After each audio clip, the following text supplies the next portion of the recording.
Hey everybody, welcome back. It's Bernie, Blanch Farms Meats at the farm here today. Following up on what I started last cooking session was the bacon crusted pork tenderloin, ossable pork tenderloin.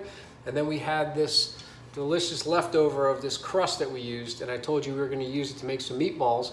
And that's what we're gonna do right now for dinner. So I've got what's left there.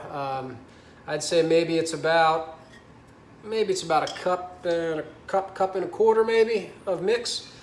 And then we're gonna do these meatballs a little different like we do them here at the farm. We're gonna use some of our lamb from the farm ground, and we're gonna add in some of this delicious ground pork too to give it a little bit of fat, a little bit more savor, a little more savory meatballs. So I got a pound of each, the pork and the lamb. I'm also gonna add a little bit of one small onion, a couple cloves of garlic, one of our beautiful eggs from our ladies out in the coop, a little bit more parsley, Parmesan cheese, breadcrumbs, salt and pepper. So this is very similar in recipe to what we use for the crust of the pork tenderloin, so it's a perfect use of that. I took that crust, you can refrigerate that crust several days and come back to your meatballs a couple days later, but it's a great mix. Now, typically I would not put the bacon inside this recipe for the meatballs, but since I already had it in there, everything's better with bacon, so we added that in there. We left it in there. So we got a little bacon in there too, but typically I don't. Now, that's the beauty of meatballs is you can add soy sauce in there, you can add carrots, you can add celery, you can stretch them with pieces of squash, you can put just about anything. It's like meatloaf.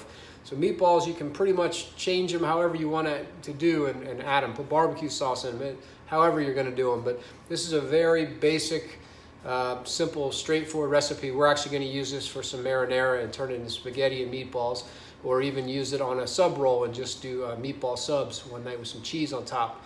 But this is basically how you do it. I'm going to go ahead and dice up this onion and this garlic, and we'll show you what's next. Okay, so I spared you the Ginsu chopping demonstration on this one. We've got everything all nice and cut up already, so I'll give you a little shot. There's our onion. That's our one onion chopped. I don't know if we're going to use all of that or not. And that's our two large cloves of garlic. Now, if your last name is Hobbs, you might want to double that or triple that, but it's up to you. If you love garlic, put more in. If you don't, cut it out. It doesn't matter. And this is what it looks like. That's our pound of pork underneath, and our little darker is the lamb. So I got those in there. I'm probably only going to use about half of this onion, because that's probably a little more of than I want in there for the balance of that with the meat. I'm going to add all that garlic though. That looks great. And I love this, some more of this Italian parsley in there. I just love that color in there and those meatballs, and I love the flavor that it gives you in there too. And there's our little egg from our ladies. We're going to add that right in there. Add some salt. Nice little pinch of salt. Can't forget our pepper. Now you can add some Italian seasonings here if you like.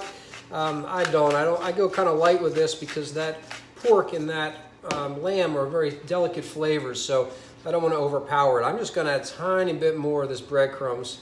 I don't know if I really need it, really, and a little bit more Parmesan cheese because I do love that. So that's pretty much where we're going to start. Now I'm going to start mixing this up real good, and depending on what the feel looks like and the mix looks like, and if it's too much breadcrumbs, you know, I might want to try to add some more pork, but since I don't, I started lighter. So I'm going to mix it and add some more breadcrumbs and cheese if I need to.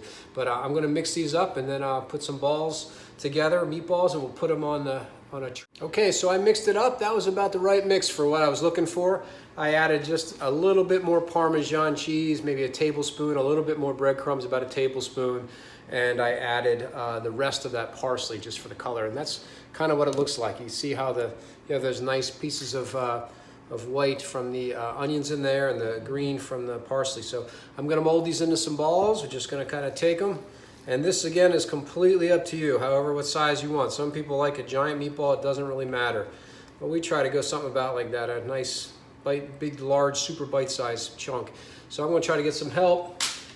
and roll a bunch of these out. We're putting them on parchment paper on a sheet pan, which I'll show you when I've got them all rolled up. And we're gonna pop them in the oven at about 375 for about a half an hour till they cook. And that way, after they're done, I can add them wherever I want. From there, I'll put them right into the marinara sauce, and I'll actually, even if there's not too much grease, which there usually isn't from this because the lamb is so lean and the pork, I'll put that grease right into that marinara too for the flavor. But if you want to eat a little leaner, of course, you can leave it out. So I'll show you what that looks like in just a second. Okay, so I've finished rolling out all of my meatballs and got them on top of my parchment paper on my sheet tray. There they are. They're ready to go in the oven, 375 for about 20 minutes, a half an hour. I'm going to check them, and then we'll throw them into some marinara, and that's pretty much it. All right, so 20 minutes in the oven at 375 for these meatballs, and they are finished, at least enough that they're going to go into the marinara sauce. But there they are, and I'm just going to throw them into a pot of marinara and let them cook till we're ready to eat. Just slow and low, and let them just bubble in there and get all their flavor in there. There's not a whole lot of fat in there, as you can see, but what little there is, I'm going to put that all in there too. So that's it. Meatballs with lamb and pork, Blanch Farms Meats. Check us out on Facebook, like us on Facebook, and get out there and play with your food.